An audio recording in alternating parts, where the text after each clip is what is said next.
Let's finish this off. I'm starving.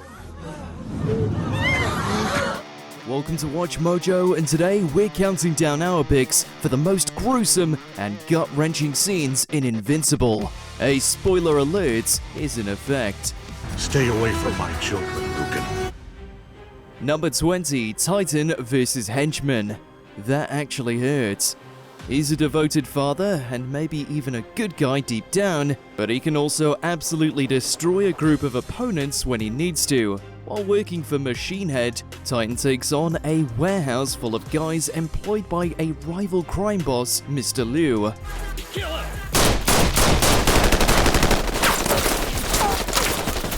They're armed to the teeth and throw everything they've got at this bulletproof enforcer, but it doesn't faze him. Look at me now! He wipes out the entire group without even bringing any weapons of his own. Instead, he gets creative, crushing one man with a forklift and another with some shelves, and turning their own weapons against them. It's super bloody and super fun to watch. I'm cutting you. Go! Number 19, White House Battle. It's about time.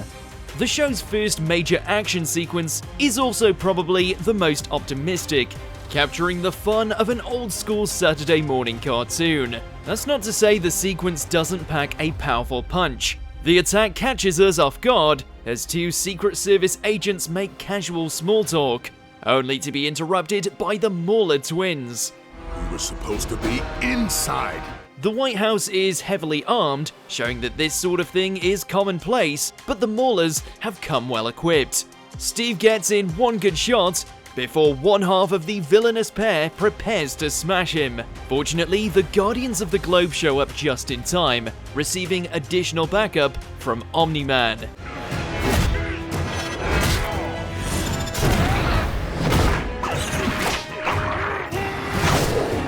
Showcasing their individual powers, the day is saved, but another enemy lurks in the Guardians' midst.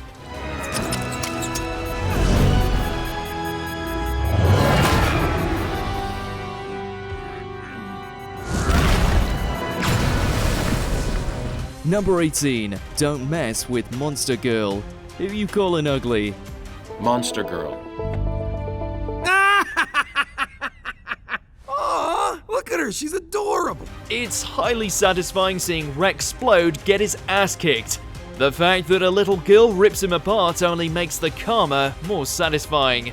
Technically, Monster Girl isn't a girl. She's a 24-year-old woman who de-ages every time that she transforms into a monster.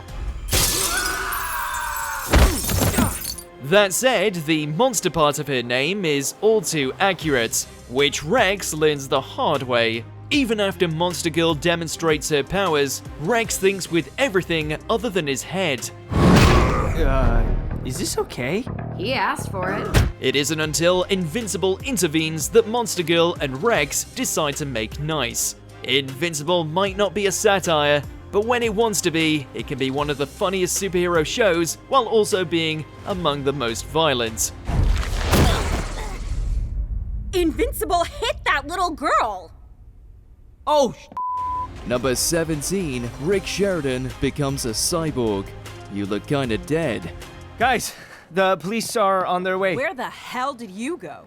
I ran for help. There are some things they don't teach you in college. Being a good boyfriend and best friend are two of them. Mark fails on both fronts during a university visit, getting dumped by Amber and ignoring William's pleas when Rick seemingly lands in trouble. I'll be back soon and we can deal with that. William was right to worry, as D.A. Sinclair has subjected Rick and several others to his demented cyborg experiment. Before William can meet the same fate, Mark is thrown through a wall. Oh my god, Rick? Mark may be invincible, but it's William who gets through to Rick. Fighting his own programming, Rick turns on the other cyborgs, while Mark and William give Sinclair his comeuppance. It's a classic Frankenstein story that builds in the villain's defeat, but not the happiest ending for Rick. Number 16, Amber dumps Mark. We need to talk. As a superhero, Invincible has a lot of responsibilities. Sometimes that means he can't be there for the people he cares about. It's understandable that Amber gets annoyed when Mark is constantly late or doesn't show up for any of their dates at all. There's no way you're gonna be mad at me. And how do you figure that? Because I brought you Japanese cheesecake? However, she's not very forgiving when Mark reveals the truth. Instead, she gets angry that he didn't tell her sooner. This seems a little harsh. I wanted to tell you so many times. Did you hear what I just said? Can we really blame Mark for being protective of his secret identity? After all, they're still in high school and they've only been dating a few months.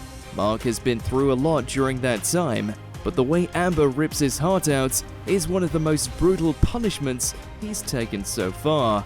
I'd like to be alone. Number 15, Viltrumites Attack Allen. This missive, this machination. This lovable alien was genetically engineered and trained to stand up to Viltrumites. However, the interplanetary conquerors are so powerful, even Allen is no match for them. Betis thinks there's a mole, and I am supposed to...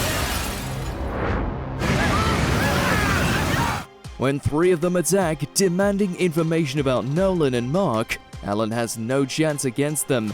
Though he knows they're probably gonna kill him, he maintains his snarky attitude and refuses to tell them anything. They beat him savagely as his girlfriend Talia looks on in horror, knocking out his eye and even tearing off his arm. Amazingly, Allen survives the encounter, but just barely. How is he? Alive. For now. Number 14, Omni-Man kills the pilot, where I really came from. It's hard to overstate how cruel and heartless Omni-Man can be. Shortly after he revealed the truth about his origins to Mark, Cecil sends fighter jets to attempt to take him down. Look what they need to mimic a fraction of our power. Nolan destroys one of the planes, but Mark acts quickly and saves the pilot, at least for a few seconds. Thank you. Didn't think I was gonna make it. Nolan then murders the man in a particularly gruesome way, just to make a point about how meaningless human lives are. Mark is naturally horrified. Even after all the violence we've seen Omni-Man commit up until this point, the moment is still shocking. It sets the scene for the even more ruthless fight coming up. Now or in 50 years when he's old, what difference does it make? Number 13, Robot's True Form and Death. We need to talk. One of the show's more mysterious characters, Robot's backstory and motivation are slowly fleshed out, especially in the season's penultimate episode.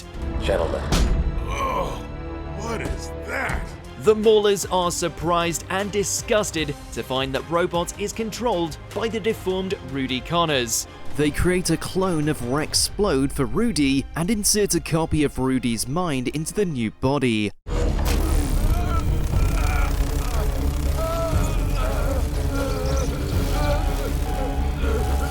The experiment takes everything out of the original Rudy, however, leaving him just enough strength to say goodbye before his clone puts him out of his misery. Rudy takes comfort in knowing his successor can pursue a relationship with Monster Girl and experience life outside the pod. This is what I want. Please?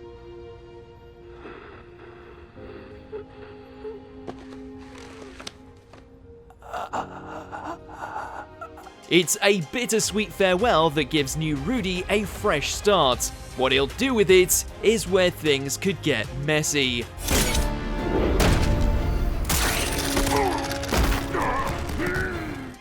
Number 12, Omni-Man Murders GDA Soldiers. We need to talk. You'd think by now Cecil would know that a few people with guns will have no effect on Omni-Man, even if they can teleport. Once Nolan's secret is revealed, Donald and Cecil get Debbie to safety, and Nolan comes home to an empty house. At least it looks empty. Soon, Cecil's soldiers begin teleporting in to attack Nolan. With his enhanced perception, he's able to anticipate their moves and dispatch them as quickly as they appear in an especially gory scene. Moments later, Omni-Man discovers that Donald has been spying on him from across the street, and Cecil's loyal right-hand man immediately becomes his next victim. Donald bravely sacrifices himself to try and slow down Nolan, which of course doesn't work. Who are you talking to? Number 11. Thaddeus turns off Alan's life support. This missive, this machination. This one came as a major shock to fans of the comic. In the source material, Thaddeus and Alan were longtime allies, fighting side by side in the war against Viltrum. Alan, you continue to prove yourself the Coalition's most valuable asset. That's why this scene in the show is such a gut punch. After Alan is nearly killed by a Viltrumite attack, Thaddeus visits him in the hospital. He sends Talia away, promising her he'll watch over Alan. I will watch over him. But instead of standing watch, he powers down the machine keeping Alan alive. It's an astonishing betrayal that left the audience reeling. However, many fans are sure this isn't the last they've seen of Alan the alien. Forgive me, Alan. Number 10. Multiple angstrom levies explode. A lesson for your next life. This one starts off with good intentions. Levy just wants to combine all the knowledge of his alternate selves into one mind, so he can defeat the evil versions of Invincible and save the world. I'll help our world first, of course. Then everywhere else. Unfortunately, he makes the mistake of getting help from the Maulers, and of course, the Invincible we know shows up to stop them. When Levy interrupts the process himself, the results are devastating. The machine explodes and hundreds of other levies, not to mention quite a few Maulers, are killed. The original Levy survives only to become a supervillain. We feel bad for the guy, but ultimately, he should have known better than to attempt this incredibly dangerous experiment. Who the hell are you? That's what I said. Me? I'm not your problem. Number 9. Eve versus her siblings. Invincible Atom Eve. In this special episode, we learn that Eve was engineered in a government lab. Since she was born, every attempt to recreate her special powers has failed, resulting in a family of horribly mutated children. Our siblings? You're phase 1, phase 2, phase 3, phase 4.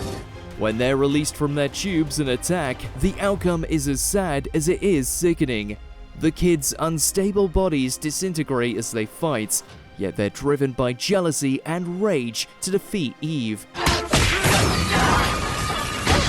The pitiable crew throws everything they've got at her, endangering dozens of innocent people in the process. But in the end, Eve can only feel sorry for her unfortunate siblings. I wish everything was different for us.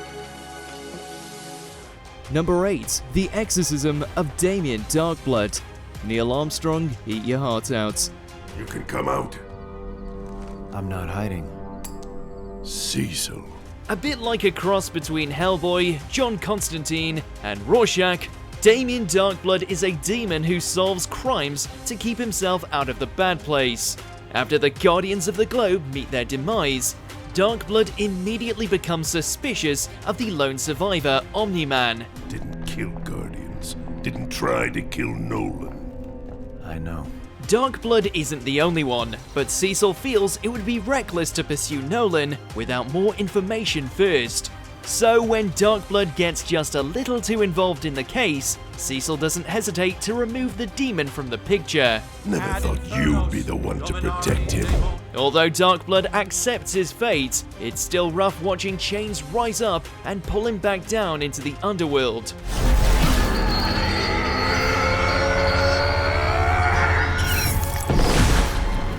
Whether or not this is the last we see of him, Darkblood was smart enough to leave his notepad in a safe place. Number 7. Alternate Universe Mark Paralyzes Eve. A lesson for your next life. Season 2 opens with a disturbing look at what would happen if Mark teamed up with Omni-Man to take over Earth. In this alternate dimension, that's exactly what happened, with the other superheroes fighting back every step of the way. Told you we were close. Hey, Eve. You look good. Atom Eve is determined to stop Invincible, even though she's outmatched. But this sadistic version of Mark can't just kill her quickly. Instead, he paralyzes her, promising that he'll make sure she's taken care of. You can tell from her reaction that this is worse than a death sentence. It's terrifying to think about how many times Eve must have met the same fate in other universes. Yeah, I've got some people who'll take care of her. So, I can visit. Number 6. Father-son team-up. It's been a while. We finally get to see what happens when Viltrumites face off against other Viltrumites without holding back. Nolan has just discovered what empathy feels like, leading to an emotional breakdown that fuels his rage. I'll kill you for what you did to these people. Then do it. Mark, on the other hand, is just getting comfortable with using his full power. The two of them team up to defend Thraxa against Viltrumites soldiers who are determined to kill them. It's one of the most vicious battles in the series so far, packed with savage hits and bone-breaking punches.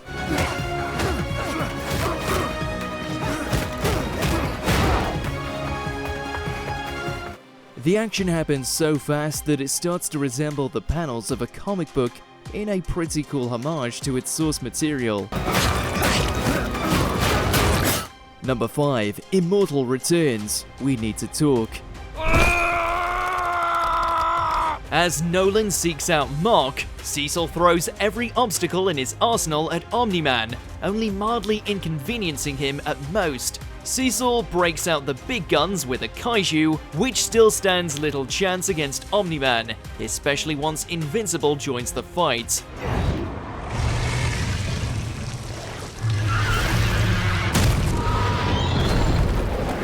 Invincible must finish the monster alone when a revived Immortal shows up for a rematch with Omni-Man. Having already lost to Omni-Man once with backup, it's clear that Immortal can't win this one-on-one battle.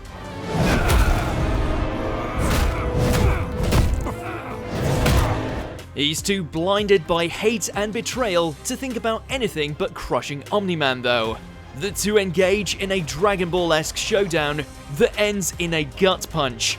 Emphasis on both the gut and the punch. In disbelief, Mark sees his father for what he truly is. Number 4. Omni-Man Destroys Flaxen. Here goes nothing. After clashing with Invincible and the Teen Team multiple times, the Flaxens perfect their world domination strategy. This is where Omni-Man steps in, sending the extra-dimensional aliens back where they came from. Although humanity assumes Omni-Man is their savior, they fail to realize two things. Back in the Flaxens' homeworld, Omni-Man doesn't resolve the issue as peacefully as possible. You don't seem to understand. Earth isn't yours to conquer. He pushes their world to the brink of absolute destruction over an extended period, going much further than he needs to. Secondly, Omni-Man didn't stop the Flaxens to defend Earth.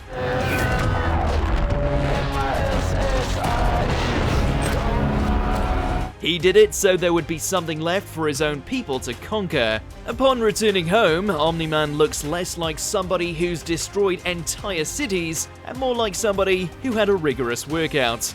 I need a shower. Dad! Number 3. Battle at Machine Head's tower. That actually hurts. When Invincible decides to help Titan, the two confront Machine Head at his tower. The mechanical villain knew that they were coming, however, and thus hired some muscle. I've got money! The most formidable bodyguard is Thok, the Battle Beast, who nearly destroys Invincible before the new Guardians show up. Cecil got an anonymous call. We'll take it from here. One might assume that this is where the tide begins to turn. On the contrary, this is where things become increasingly dire, with Monster Girl, Black Samson, and Invincible left in the most critical conditions. The main reason they survive is because Thok grows bored and leaves while Machine Head's right-hand man turns on him. The biggest blow of all is the revelation that Mark was just a pawn in Titan's plan to take his boss's place. Didn't mean for it to end this way, but I gotta take care of mine. Number 2, the Guardians of the Globe fall. It's about time. The first episode mostly plays out like your typical teenager gets superpowers story.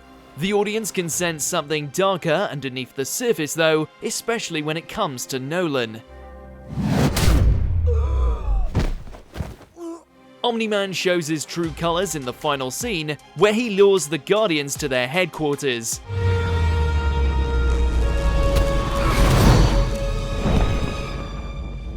The Guardians are all well-defined heroes, leading us to believe that they'll be mainstays of the show. This makes it all the more jaw-dropping when Omni-Man takes out all of them in a surprise ambush.